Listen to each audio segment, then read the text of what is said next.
Tom Pelissero from NFL Network, NFL Media Group, does in his usual Friday spot. Good to see you, Tom.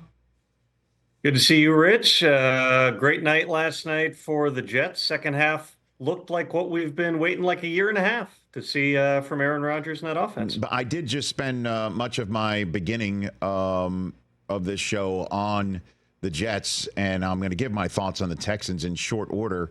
What do the Texans do with this offensive line that cannot protect C.J. Stroud with any regularity, certainly when they're on the road against teams that are just pressuring their second-year quarterback? Can they trade for anybody? What do you think they're thinking about right now with the deadline coming up on Tuesday and maybe needing a receiver as well, Tom?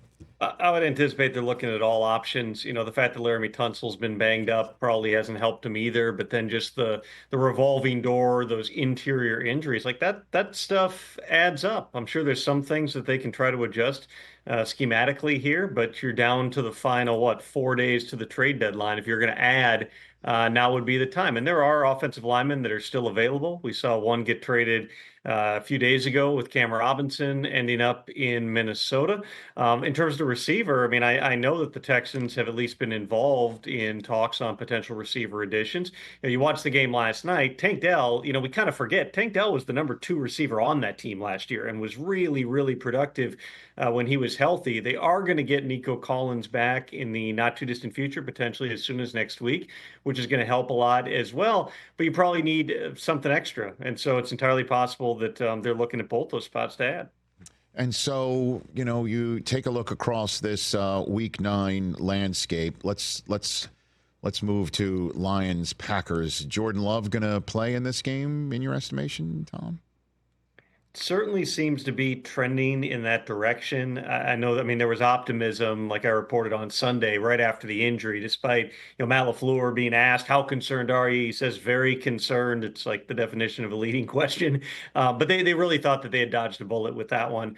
He had the MRI that confirmed it. So, it's painful. He's got a groin injury, and those can take a little bit of time here. He may not be moving quite like 100% Jordan Love, but the fact that they have the bye the following week, if he can go out there and find a way to function. You see the videos out of practice, and even though we don't want to read too much into those, Rich, like I remember early in the season when Jordan Love in like week 3 was getting out on the field, and you could tell he was kind of going through the motions, knew he wasn't right. In this case, he's working on his handshakes with everybody else. Certainly seems like with treatment, with the things that they're doing, it's trending toward him being up on Sunday. Knowing the Packers, knowing Matt LaFleur, they'll probably list him as questionable, and we'll find out right around the time they'd have to elevate a quarterback whether he's going to go. But signs are good. Lamar Jackson back on the practice field today after missing the last 2. What ails him? We've seen this so many times, Rich. Usually it's an illness that takes Lamar out for chunks of the practice week. I would fairly bet you that if you went back and you looked at quarterbacks who missed the most Wednesday and Thursday practices without missing a game on Sunday, Lamar has to lead the league in recent years here. So he's got back and knee soreness.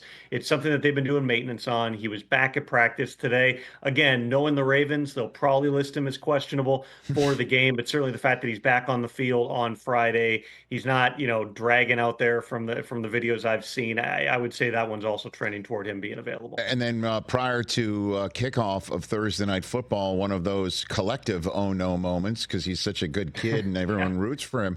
Out here in Thousand Oaks, California, word from Rams practice is that Puka Nacua suffered something to the same knee that knocked him out over the last few weeks. What's going on with him, Tom? Well, Rich, I want to take you behind the scenes for a second here on the game day kickoff show last night. And of course, it's Halloween. Rappaport and I are juggling, trying to get out with our kids and get around the neighborhood a little bit with also needing to do several news hits on the show. We come up with the brilliant idea for the last hit. Hey, let's wear our costumes underneath our suits. So Ian's dressed as the Kool-Aid Man. I'm wearing a bear suit. We're sitting there about 15 minutes before the hit, and all of a sudden the word comes from the Rams that Puka Nacua has left practice with a knee injury. And I literally texted Ian, I go, We might have to take off the bear suits because we have to report Puka Nacua has suffered a major injury here. This might not be appropriate, but we got word shortly thereafter that this was not a major injury. We'll see what it means, for his availability Sunday. Obviously, pushing through, coming back from the PCL injury and being out there on really 1 day's of work last week and playing really well for the Rams. You always worry when a guy comes back and hasn't had a lot of practice time. Does that make you more susceptible for another more major injury? Does not sound like that's the case for Puka Nacua. So a sigh of relief, but still remains to be seen whether he's going to be out there this week. What's the scoop with Tee Higgins here? Is this an injury, or is this a situation where the Bengals are 3-5 and might actually flip this guy somewhere? Could he possibly be a big-time, bold-face wide receiver name that can be gotten in the market next week for 3-5? I wouldn't rule out much of anything in terms of the trade market, Rich, but I'd say two things on Tee Higgins. One, the Bengals almost never trade anybody. The only trade I can remember in the past couple of decades that they made around the deadline was trading Carlos Dunlap to the Seahawks, and that was amidst the season where they weren't really going anywhere. I know what the record is right now. I was at that game last week against the Eagles. It was tied at 17 late in the third quarter, and then the Eagles hit a big play to Devontae Smith, and an interception gets tipped away from Jamar Chase, and all of a sudden it looks like an ugly game. But with Tee Higgins, this is not him holding in. This is not we're going to shelve him because we're going to trade him. He's got a legitimate injury. It happened in practice last Friday. I was told he was running a route on air, meaning not in a team drill. It's warm-ups, it's individuals, and he pulls his quad. And, I from what I understand, he was really upset about the fact that he was not going to be able to go. He's going into, in all likelihood, unfettered free agency. You don't want to have multiple soft tissue injuries slowing you down. Because remember, this happened to him back in week 1, too. It was on like a Thursday or Friday. We went through the same cycle of, is he holding himself out?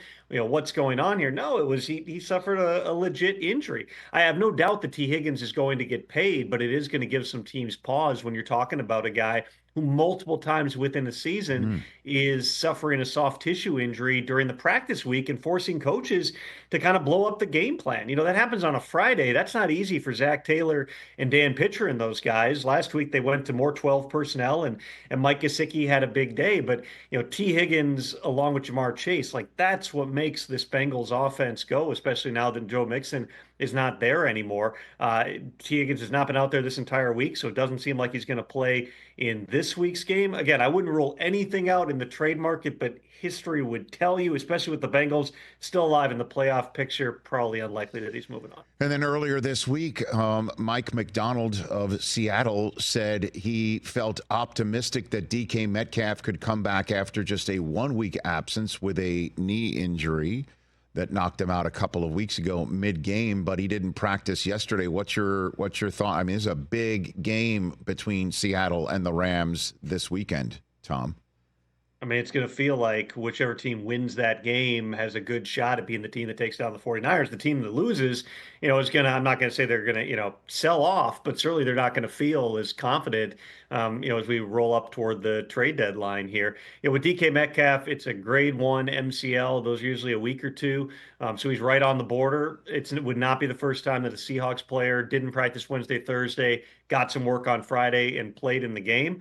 I'm sure DK Metcalf would like to be out there, but they're always a late practice team. They practice late out on the West Coast here. Again, I would think that this is probably a situation where he's going to be listed as questionable, and this might not be clear until we get closer to kickoff. Tom Pelissero here on the Rich Eisen Show in his usual Friday spot. Your reporting behind the benching of Anthony Richardson is what, sir? This is a difficult one because, when you draft a guy like Anthony Richardson, who's the rare quarterback that you're really drafting off traits. He's got 13 college starts. He didn't even play that much in high school. You're thinking, we got to play the guy. He needs to play football. Only plays 4 games last season, then 6 this season. So 10 starts into his NFL career, he gets benched. Here's my understanding, really, of the conversations. I know that Shane Steichen and Chris Ballard met on Monday night. Obviously, there was discussion among the coaches as well. They informed the quarterbacks of the decision on Tuesday morning. They just felt like 2 things. One, Joe Flacco at this point, based on what he brings to the table, especially going to play a challenging game on Sunday in Minnesota against a Brian Flores defense that is going to throw a ton of different stuff at you. Joe Flacco right now gives you the best chance to win. The second part of it is, Joe Flacco, at this point, based on what he brings to the table, especially going to play a challenging game on Sunday in Minnesota against a Brian Flores defense that that's going to throw a ton of different stuff at you. Joe Flacco right now gives you the best chance to win. The second part of it is, Anthony Richardson needs a breath, whether that is physically, mentally, emotionally. We all saw the highly unusual tap out last week when he felt like he needed a break. And frankly, there might have been some naivete on his part. There's other quarterbacks who need a blow every now and then, and they'll just stay down and let the officials blow the whistle and then come off the field and come back in a snap later. He taps his helmet. A lot was read into that. Certainly, teammates, had thoughts on that situation, but it was not a direct corollary. It may, though, have been symptomatic of how Anthony Richardson was feeling. He's a confident guy. He's a rare physical specimen, but he hasn't been seeing that much success. He hits the one deep ball last week. There were a bunch of drops in that game. There was a pass interference call on Alec Pierce that was pretty borderline. But still, you start 2 for 12 or whatever it was. It's still 2 for 12. It doesn't look good. You hear some of the boos. You hear the chatter in the media here. It just felt like this was a time where Anthony Richardson might benefit from not being on the field. And I know that the dynamics are different than they were in Carolina, where, by putting Andy Dalton in, you're not thinking, hey, we got a chance to make the playoffs here. But, they're trying to find a way to win a game here. But also, it was you were about to go to Las Vegas. The Panthers were back in week 3 and face a Patrick Graham defense that's going to do a lot of stuff in a hostile environment. You're just thinking, you know what? This is not going to benefit him to play in this game. Shane Steichen, was obviously vague in terms of what the future might hold for Anthony Richardson. It's totally possible that Joe Flacco plays out the rest of this season. And then come 2025, whether it's Flacco or somebody else, there's a veteran on the roster. Anthony Richardson is still on the roster, and they compete to see who's starting. But right now, this Colts team, Rich, for all the pressure that can be placed on coaches and on front offices this time of year, you look at their team, they've got talent. Their receiver group's pretty good. When they got Josh Downs and Alec Pierce out there, Michael Pittman's gotten the ball a lot more when Flacco's been playing than Anthony Richardson. They've got good receivers. They obviously, when Jonathan Taylor's healthy, he's still one of the top backs in the league. They've invested a lot in the offensive line. And as bad as the defense was the first 2 or 3 weeks of the season when they were giving up like 200 rushing yards a game, they've gotten better. They look at the Texans right now, just lost to the Jets. They're beat up at wide receiver. They're thinking, hey, we got a path here in a very winnable division. Let's try to go out there and win some games. They'll worry about 2025 when 2025 rolls around. For now, Anthony Richardson's opportunities are going to be on the practice squad, and the Colts' hope has to be, much like Bryce Young, who, by the way, nobody's really discussed it, but played a lot better last week in Denver than he had played those first couple of games.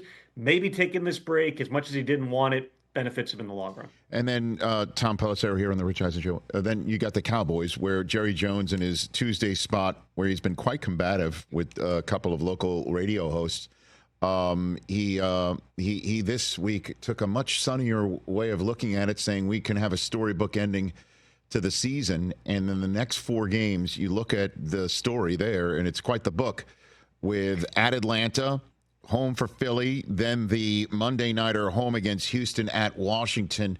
It would be very helpful to get Micah Parsons, Tank Lawrence, and Deron Bland back at any point over the next month. What's that possibility looking like, Tom? Well, Deron Bland's been activated from injured reserve. He was getting close the last couple of weeks. We'll see whether or not that equates into him playing some role for them on Sunday, because they've definitely missed him. Trayvon Diggs is dealing with a calf injury, has not practiced this week, so another potential hit to that secondary. Jerry called it a tear. Tear is the same thing as a strain. How significant is it? We don't have total clarity on that, but it doesn't sound like it's anything long term for Trayvon Diggs. With Micah Parsons, they were hopeful that he was going to be back for this game, if not the last game, but that's an injury that's kind of lingered here for him. And DeMarcus Lawrence is still a little ways out as well. So they've got to find a way to put it together defensively in the short term. They have, it should be noted, played a lot better for whatever reason on the road than they have at home this year. So going into Atlanta, a team that's played pretty well and they've won games, but I don't think that the Falcons are blowing anybody away at this point in the season here. You look at the rest of that schedule. Yeah, it's treacherous, but what jumps out at me is they still got 2 against Washington. They still got 2 against Philadelphia, the 2 primary opponents they've got in the NFC East. And that's what happened last year, Rich. You remember it was, it's over. The Eagles have won the division, but they still had those remaining games. And what do you know? The Cowboys made their run at the end and ended up, winning that division and getting into the playoffs, where clearly it did not go well in that game against the Packers here. To me, a lot of this boils down to, something that I always think about, which is your best players and your most expensive players have to play their best, or you're not going to win. You're just not going to win a lot in the NFL. For the past several weeks here, and going back all the way to the season on offense, Micah Parsons has not been out there, and Dak Prescott and CD Lamb have not played their best. You saw flashes of it last week where they hooked up a couple of times for scores. That seemed like progress on that. They still don't really have a great semblance of a run game, which is a big thing for Mike McCarthy for how he wants to be multiple on offense and be balanced and run play action. They've got to find that, but they're probably not making, I could be wrong on this. Again, you rule out nothing going up to the trade deadline. I don't see them going out and making some high profile trade and giving a high pick for a running back here. They've got to find a way to generate it. And you're also hoping that the 5 rookies that they've been starting this season are going to take steps forward here and play better the back half of the season than they did the first half. All right, in the couple minutes I have left here, give everybody something to look for on Sunday, in the games on Sunday that could affect the Tuesday trade deadline.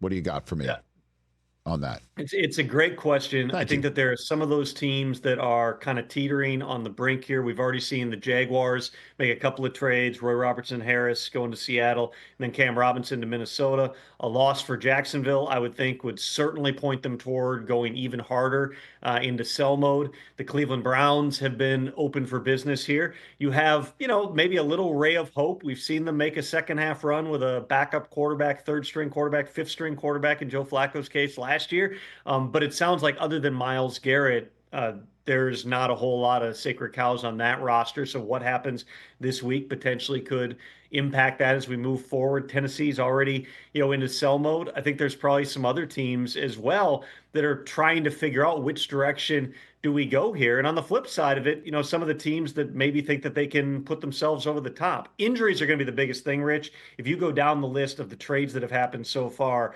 the majority of them, aside from, Devontae Adams, which was just a long-standing Jets thing, and then Amari Cooper to the Bills, which was just they never filled that need back in March. Almost all these other trades have been about need. So what happens in terms of potential injuries this week? That's going to drive a lot of it. I would also say, the Lions fit in that category. They've not yet filled their need for another defensive end with Aiden Hutchinson out. It hasn't really mattered because Ben Johnson's offense is putting up like 50 points a game. You're probably going to add. They've been looking. They've been patient in that market. I would think that Brad Holmes gets something done before next week. Edge rusher, wide receiver, probably the 2 spots where there are the most names that are right now available, the most potential impact players. I would watch both those markets for multiple teams as we come up to the latest trade deadline we have ever had in the NFL. Tom Pelissero giving inside information on what's going on in the trade deadline and also in his own world and own household and own shows. As Puka Nacua got hurt, put it up on the screen,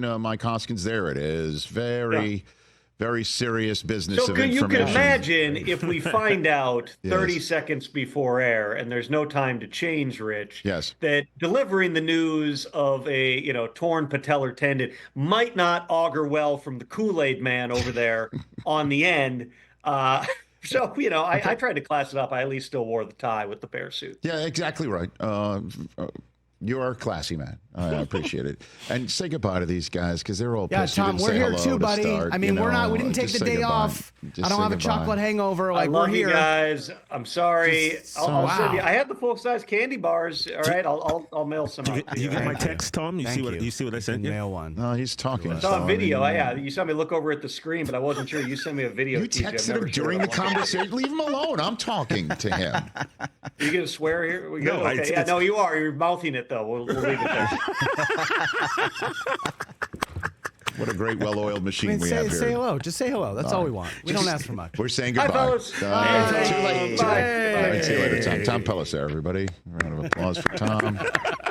Catch the Rich Eisen Show every single day on the Roku channel, 12 to 3 Eastern, for free.